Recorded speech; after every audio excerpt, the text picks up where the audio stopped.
حضرت ابو الحسن رحمۃ اللہ تعالی علیہ حضرت معاذ ابن جبل رضی اللہ تعالیٰ عنہ کے پاس بیٹھا کرتے تھے. فرماتے ہیں ان سے جو پیار بڑھا تو پھر میرا مصلی سے بھی بڑھ گیا. تابعی ہیں. فرماتے ہیں صحابی رسول سے محبت ہوئی تو ذکر سے بھی ہو گئی, پھر درود شریف سے بھی ہو گئی. محبت ان سے بڑھی تو پھر اللہ نے مسجد کا پیار بھی بڑھا دیا. آپ فرماتے ہیں کہ میری ہر وقت طبیعت چاہتی تھی کہ بس اللہ اللہ کروں, بس اللہ اللہ کروں, بس نہ میں ذرا تھوڑی جان چھڑاؤں لوگوں سے, کو 10 منٹ ملے تو میں کو 4 نفل پڑھ لوں, میں تھوڑا سا نہ بچوں لوگوں سے, اور مجھے تسبیح ملے تو میں نہ کچھ 400-500 دفعہ استغفار پڑھوں, سبحان اللہ الحمدللہ اللہ اکبر لا حول ولا قوت الا باللہ, میں نہ تسبیحات پڑھوں. فرماتے ہیں کہ بچے تھے گھر میں 6-7, غربت تھی, کام ملتا کوئی نہیں تھا, اور میں کام چور نہیں تھا, کام ڈھونڈتا تھا, پر اللہ کی قدرت کے کام نہیں ملتا تھا. فرماتے ہیں کہ میں نے ایک دن اپنی اہلیہ سے کہا کہ آج میں پھر جاتا ہوں کام ڈھونڈنے. تو میری بیوی بڑی فرما بردار تھی, پر اس دن نہ غربت کے ہاتھوں تنگ آ کے کہنے لگی آج نانا کوئی تو چیز لے کے آیا. تو مجھ سے بچوں کی بھوک نہیں دیکھی جاتی. یہ سب روگاں دا روگ محمد جس دا نام غریبی, کنڈ بلا کے لنگ جاندے نہیں دوست یار قریبی. آج نہ کچھ لے کے آیا تو میں بچے لے کے میکے چلی جاؤں گی. شیخ فرماتے ہیں کہ میں بڑا پریشان گھر سے نکلا, پر میں نے صبح سے لے کے زور تک کام ڈھونڈا, کام ملا کوئی نہیں. تو میرے دل میں خیال آیا چلو کام نہیں ملتا تو اللہ اللہ تو کرے نا, چلو بندوں کی مزدوری نہیں ملتی تو رب کریم کی عبادت ہی کرتے ہیں. فرماتے ہیں کہ میں نے نا فرات کے پانی سے وضو کیا, نہر کے, شدید دھوپ تھی, ساتھ ریت تھی اور ریت تپ رہی تھی. میں نے اپنا رومال وہیں مصلی کے طور پر بچھا لیا, اور فرماتے ہیں کہ زور سے لے کر عصر تک نماز پڑھی. دھوپ بھی پورے زور پہ, پر میرے سجدے کا ذوق بھی پورے زور پہ. فرماتے ہیں سورج بھی چمک رہا ہے اور رب کی عبادت کا ذوق بھی پورے زور پہ. میں سجدہ کروں تو پھر میرا اٹھانے کو جی نہ چاہے.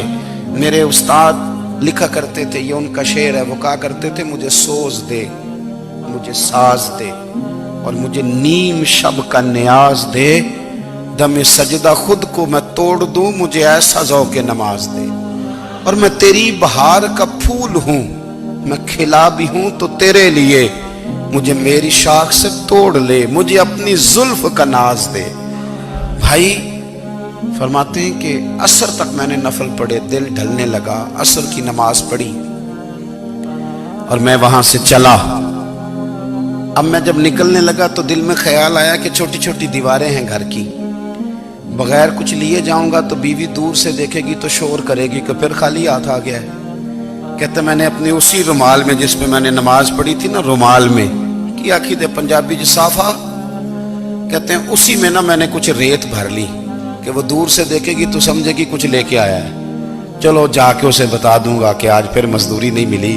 کہتے ہیں وہ ریت لے کر جب میں گھر میں گیا تو پہلے بیوی دروازے پہ کھڑی ہوتی تھی, پوچھتی تھی خالی ہاتھ آ گئے ہو؟ آج میں نے دیکھا تو ہے ہی کوئی نہیں. فرماتے ہیں میں اندر داخل ہوا, سلام لی, ایک کونے میں نے وہ رومال رکھ دیا اور میں نے آواز دی کہ بھلی مانس کہاں ہو؟ تو وہ کہنے لگی آپ منہ ہاتھ دھو لیں, میں روٹی لے کے آئی. میں نے کہا روٹی کہاں سے آ گئی؟ یہاں تو کئی دنوں کے فاقے, تو کئی دنوں کی غربت ہے, یہاں تو اس گھر میں تو فقیری ہے. فرماتے ہیں کہ وہ روٹی لے کے آئی اور اس وقت کی جو موجودہ نعمتیں تھیں, سمجھ لیں سلاد اچار ہر چیز ساتھ لائی. میں نے کہا کہ بچے کہاں گئے؟ کہنے لگی وہ کھانا کھا کے کھیلنے گئے, آپ کھانا کھا لیں آ جاتے. کھانا اس نے چن دیا. میں نے حیرت انگیز لہجے میں ساری نعمتیں اپنے دسترخوان پہ دیکھ کر کے بیوی سے پوچھا یہ کہاں سے آیا کھانا؟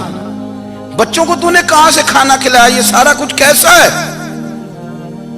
کہنے لگی پتہ نہیں آج آپ کس کریم کی مزدوری کرنے چلے گئے تھے, پتہ نہیں کس کریم کی. میرے گھر میں تو اتنی نعمتیں آئی ہیں کہ مجھ سے سنبھالی نہیں جا رہی, اتنا اناج ہے, اتنا گندم ہے, کس کریم کے دروازے آج چلے گئے تھے؟ یہ کہتے کہتے وہ اٹھی اور اٹھ کر کے کہنے لگی پہلے ہی بڑا کچھ آیا تھا, اب کیا لے آئے ہو؟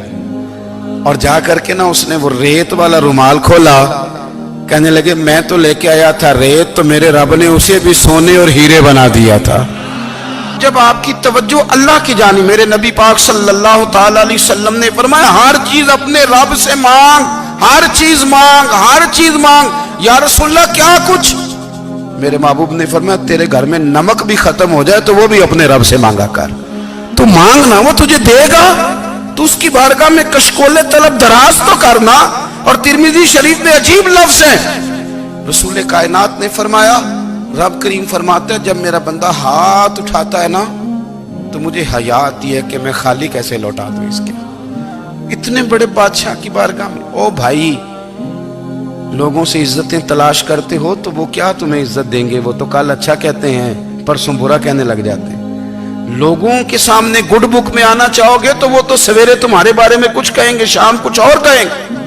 اپنی روحانی زندگی آباد کریں، اپنے مسلح کو وقت دیں، اور دنیا سے چھپ کر اس موبائل کو بند کر کے اور اپنے آپ سے بھی چھپ کے اور تنہا ہو کے چھپا کے سارا کچھ اپنے آنسو اپنے رب کی بارگاہ میں پیش کریں، اس کے حضور حاضری دیں۔ سنو نا ترمذی کی حدیث، اور اسے یاد رکھنا، نبی پاک علیہ السلام نے فرمایا اپنے دکھ لوگوں کے سامنے نہ بیان کرنا، سیٹھوں نوابوں کو نہ بتاتے پھرنا، دنیا داروں کے سامنے جا کے نہ رونا کہ میں تکلیف میں ہوں۔ فرمایا اگر دنیا داروں کو دکھ بتاؤ گے رب تمہیں کبھی غنی نہیں کرے گا، اور لوگ ہیں کہ الٹا مذاق اڑائیں گے۔ آپ کی جس سے بڑی پکی یاری ہے نا، پکی، وہ تب تک پکی ہے جب تک آپ نے 50,000 مانگا نہیں، اور جس وقت آپ نے کہہ دیا کہ میں مجبور ہوں میری مدد کر تو پھر ختم ہو گئی دوستی۔ لوگوں کی تعلقات آپ کے ساتھ تب تک ہیں جب تک آپ ان سے کوئی ضرورت وابستہ نہیں کرتے۔ کریم محبوب فرمانے لگے بندوں کے سامنے دکھ نہ بیان کرنا، اللہ تجھے کبھی غنی نہیں کرے گا، تو اپنے دکھ اپنے رب کو بتا، تو دعائیں مانگ، تو اس کی بارگاہ میں حاضر ہو، تو اس کے حضور عرض کر۔ فرمایا اپنے دکھ اپنے رب کو بتا، وہ جلدی کرے یا دیر سے کرے تجھے ساری دنیا سے بے نیاز کر دے گا، تجھے کسی کا محتاج نہیں رہنے دے۔